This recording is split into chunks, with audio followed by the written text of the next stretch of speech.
പൊന്നാമ്പിളിയിൽ നിന്നാണ് ബഹുഭൂരിപക്ഷം ആളുകളും അന്ധകാരനഴി കാണാൻ വരുന്നത്.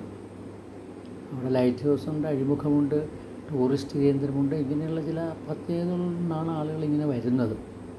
പിന്നെ അന്ധകാരനഴി എന്നുള്ള പേരും. വെറുതെ ഈ ഹൈവേയിൽ കൂടി പോകുന്നവരും അന്ധകാരനഴി എന്ന ബോർഡ് കണ്ടാൽ അങ്ങോട്ട് വരാറുണ്ട്. അപ്പോൾ അവർ പൊന്നാമ്പിളിയിൽ നിന്നാണ് അന്ധകാരനഴിയിലേക്ക് പ്രവേശിക്കുന്നതെങ്കിൽ പൊന്നാമ്പിളിയിൽ തന്നെ ഒരു ബാറും പിന്നെ ഒരു കള്ളുഷാപ്പുമുണ്ട്. അത് 2 മീറ്ററിനുള്ളിലാണ് ഇത് രണ്ടും ഇരിക്കുന്നത്.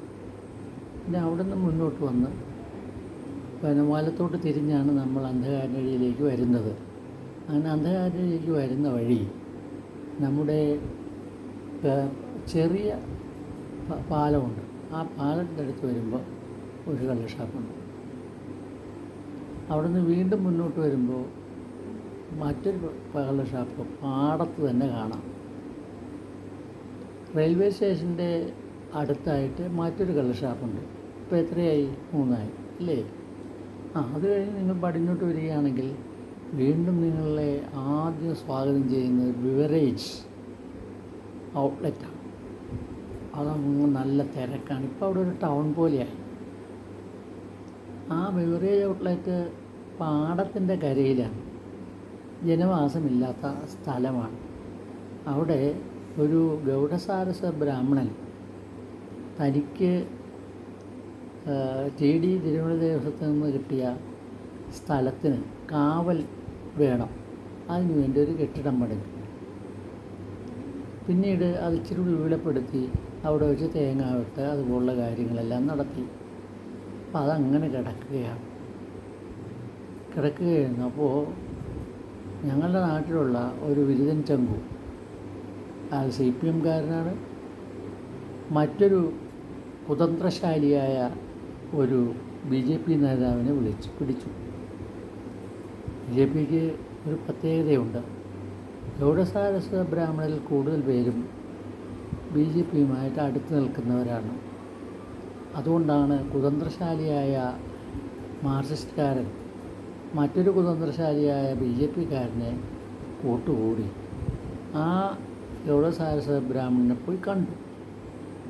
അയാൾക്ക് വലിയ സന്തോഷം. എന്താ കാര്യം? വെറുതെ കിടക്കുന്ന കെട്ടിടമല്ലേ, കുറച്ച് വാടക കിട്ടുമല്ലോ എന്ന് വിചാരിച്ച് അവിടത്തേക്ക് ബിവറേജ് ഔട്ട്ലെറ്റ് കൊണ്ടുവന്നതാണ്. ഈ ബിവറേജ് ഔട്ട്ലെറ്റ് യഥാർത്ഥത്തിൽ എവിടെയായിരുന്നു? അത് തുറവൂരായിരുന്നു. അവിടെ എന്ത് സംഭവിച്ചു? അവിടെ ഒരു അമ്പലമുണ്ട്. അവർ പരാതി പറഞ്ഞതിനെ തുടർന്ന് ഇതെങ്ങോട്ടെങ്കിലും മാറ്റി സ്ഥാപിക്കണമെന്ന് വിചാരിച്ച് നടക്കുകയായിരുന്നു.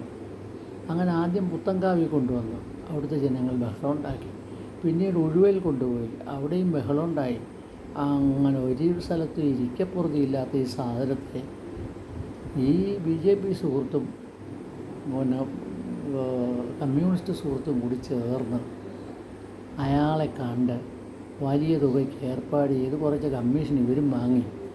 അങ്ങനെ പിന്നെ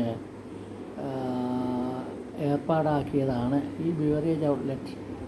പറഞ്ഞു വന്ന് കഞ്ചാവ് കാലത്തെ അന്ധകാരനഴിയെക്കുറിച്ചാണല്ലോ. അതിലൊന്നായത് ഈ ബിവറേജ് ഔട്ട്ലെറ്റ്. അപ്പോൾ ആ ബിവറേജ് ഔട്ട്ലെറ്റ് ഭയങ്കര ക്യൂ ആണ്. എന്താ കാരണം? ടൗണിലതുപോലെ ആളുകളെങ്ങനെ വന്ന് ക്യൂവിൽ നിന്നാലൊന്നും മനസ്സിലാകുകയില്ല. ഇവൻ ഏതാണ് എന്താണെന്നൊന്നും മനസ്സിലാകുകയില്ല. എവിടുന്നോ കുറേ ആളുകൾ വരുന്നു. അങ്ങനെയാണ്. അത് കഴിഞ്ഞ് നമ്മൾ പടിഞ്ഞോട്ട് വന്നാൽ ചിലപ്പോൾ സ്വല്പം കിഴക്കോർത്തും റോഡിൻ്റെ കരി അരികിലിരുന്നാണ് കുടിച്ചിട്ട് വലിച്ച് ദൂരെ എറിഞ്ഞേക്കുകയാണ്. അങ്ങനെയാണ്. അപ്പോൾ ഇവിടുത്തെ ശല്യം കൂടിയപ്പോൾ, ശല്യം എന്ന് പറഞ്ഞാൽ എന്താ വെച്ചാൽ ഉള്ള ബസ്സിലൊക്കെ കയറും. ബസ് എന്ന് പറഞ്ഞാൽ KSRTC ബസ്സാണ്. അതിലേക്ക് ഈ കുടിയന്മാർ കയറും. കുടിയന്മാർ കയറിയിട്ട് അവരെന്ത് ചെയ്യും? അവർ തന്നെ ബെല്ലടിച്ച് ബിവറേജ് ഔട്ട്ലെറ്റിൻ്റെ വാതിൽക്കൽ നിർത്തണം. അവിടെയാണെങ്കിൽ സ്റ്റോപ്പുമില്ല. അങ്ങനെ എല്ലാ കണ്ടക്ടേഴ്സും പിണക്കത്തിലായി. ഡിപ്പാർട്ട്മെൻറ്റിനോട് പറഞ്ഞ് അങ്ങനെ വല്ലപ്പോഴും ഒരു വണ്ടിയെ വരും. പണ്ട് 12 വണ്ടി ഉണ്ടായിരുന്നതാണ്. ഇപ്പോൾ അതിലെ ഒരു വണ്ടി വരുന്നത് ഒരെണ്ണം മാത്രം. നാട്ടുകാരായ ഞങ്ങളൊരു കാര്യം ചെയ്തു. ഏതായാലും അതിലെ ഒരു വണ്ടി വരണ്ട എന്ന് തന്നെ, KSRTC അല്ലേ, അത് വരണ്ട എന്ന് തന്നെ ഞങ്ങൾ തീരുമാനിച്ചു. ഞങ്ങൾ നല്ലതുപോലെ ശ്രമിച്ചതിൻ്റെ ഫലമായിട്ട് തങ്കിക്കവലയിൽ നിന്ന് പടിഞ്ഞാട്ട് തിരിഞ്ഞ് നേരെ വരത്തക്ക രീതി ഇഷ്ടം പോലെ പ്രൈവറ്റ് ബസ്സുണ്ട്. ചെല്ലാനം, തോപ്പുംപടി, എറണാകുളം എന്നൊക്കെ പറഞ്ഞ് ചേർത്തല നിന്ന് തിരിക്കുന്ന ഹെഡ് സ്റ്റാൻഡിൽ നിന്നാണ് തിരിക്കുന്ന വലിയ ബസ്, ഒരുപാട് ബസ്സുകളുണ്ട്. അതുകൂടാതെ ആലപ്പുഴ എറണാകുളവും ബന്ധിപ്പിക്കുന്ന തീരദേശ റോഡ് വഴിയുള്ള ഇതുമുണ്ട്. അതുകൊണ്ട് ഞങ്ങൾക്ക് നാഷണൽ ഹൈവേയിൽ വരാതെ തന്നെ ചേർത്തലയിലോ പിന്നെ എറണാകുളത്തോ ആലപ്പുഴയിലോ ഒക്കെ പോകാൻ പറ്റും. അതുകൊണ്ട് കുടിയന്മാർക്ക് ആകെ പ്രശ്നമായി, വണ്ടിയില്ല. അതുകൊണ്ട് അവരെന്ത് ചെയ്യും? അവർ ചെയ്യുന്നത് മുഴുവൻ ഓട്ടോയിൽ വിളിക്കുകയാണ്. ഓട്ടോക്കാർക്ക് നല്ല കോളാണ്. അവർ ഇങ്ങനെ പിടിക്കും, ഇങ്ങോട്ട് വരും, അങ്ങനെ അങ്ങോട്ടും ഇങ്ങോട്ടും ഇട്ട് ഷട്ടിൽ സർവീസാണ്. ഇപ്പോൾ ഈ ഓട്ടോ പോകുന്നത്, ഓട്ടോ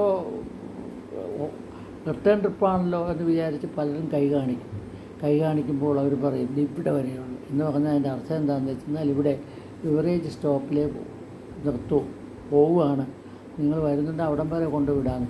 അവിടെ ചെന്ന് കഴിഞ്ഞാൽ പൊന്നാമ്പളിക്ക് പോകാൻ പറ്റിയാൽ. അപ്പം അങ്ങനെ നമ്മൾ പടിഞ്ഞോട്ട് വരുമ്പോൾ അടുത്ത പാലം വരികയായി. അവിടെയുണ്ടൊരു വമ്പൻ ഷാപ്പ്, ഇഷ്ടം പോലെ. അവിടെ ആഹാരവും ഉണ്ട്, ഊണ് അങ്ങനെയൊക്കെയുള്ള ഒരു ഷാപ്പുണ്ട്. അവിടെ നിന്ന് വീണ്ടും പടിഞ്ഞോട്ട് വരുമ്പോൾ അടുത്ത ഷാപ്പ്, അത് റോഡരികിലാണ് എങ്കിലും മെയിൻ റോഡിലല്ല, അല്ലാതെയാണ് അതിൻ്റെ പിന്നെ ഏർപ്പാട്. അവിടെ ഇപ്പോൾ റെസ്റ്റോറൻറ്റ് അതുപോലുള്ള കാര്യങ്ങളൊക്കെ നല്ല അടിപൊളിയായിട്ടുള്ള ഏർപ്പാടുകളാണ്. അപ്പോൾ അന്ധകാനഴിയിൽ എത്തുന്നവരെയുള്ള സ്ഥലം കാര്യങ്ങൾ മനസ്സിലായല്ലോ. അപ്പോൾ അതിനു വേണ്ടിയാണ് ഈ നാട്ടുകാരായ ആളുകളെല്ലാം വരുന്നത്. അവർക്ക് നാട്ടുകാരെന്നല്ല, വിദേശി എന്ന് പറയാൻ പറ്റില്ല, സ്വദേശികളായിട്ടുള്ള ടൂറിസ്റ്റുകൾ ഇങ്ങോട്ടേക്ക് ഒഴുകുന്നതിൻ്റെ രഹസ്യം മനസ്സിലായോ? അവർ ഇവിടെയെല്ലാം ആ പൊന്നാമ്പളിയിൽ നിന്ന് തുടങ്ങി ഇവിടം വരെ കാണുന്ന ഷാപ്പിലെല്ലാം കയറി മദ്യപിച്ച് മതോന്മത്തരായിട്ടാണ് അന്ധകാരനഴിയിലേക്ക് എത്തുന്നത്.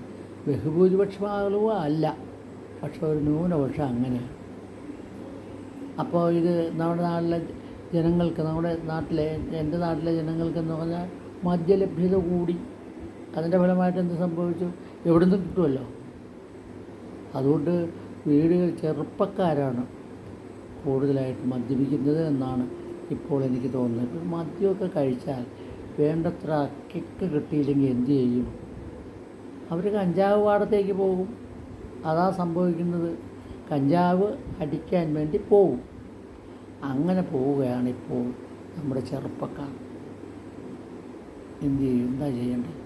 ഇതാണ് കഞ്ചാവ് കാലത്തെ അന്ധകാരനഴിയുടെ ഒരു ചിത്രം. ഇതിൽ കുറേ കാര്യം കേരള ഗവൺമെൻറ് ചെയ്തു കൊടുത്തതാണ്. അതെന്താ? ബിവറേജ് ഔട്ട്ലെറ്റ് ഒരു ഗ്രാമത്തിൽ സ്ഥാപിക്കുന്നു. അതിനവർക്ക് അവാർഡ് കൊടുക്കേണ്ടതാണ്. ഒരു ഗ്രാമത്തിൽ കൊണ്ടുവന്നവരിത് വെച്ചില്ലേ? നിങ്ങൾക്ക് എവിടെയെങ്കിലും ഒരു ഗ്രാമത്തിൽ ബിവറേജ് ഉള്ളതായിട്ട് കാണിച്ചു തരാമോ?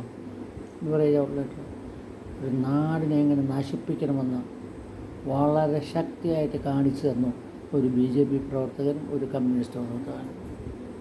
എങ്ങനെയുണ്ട്?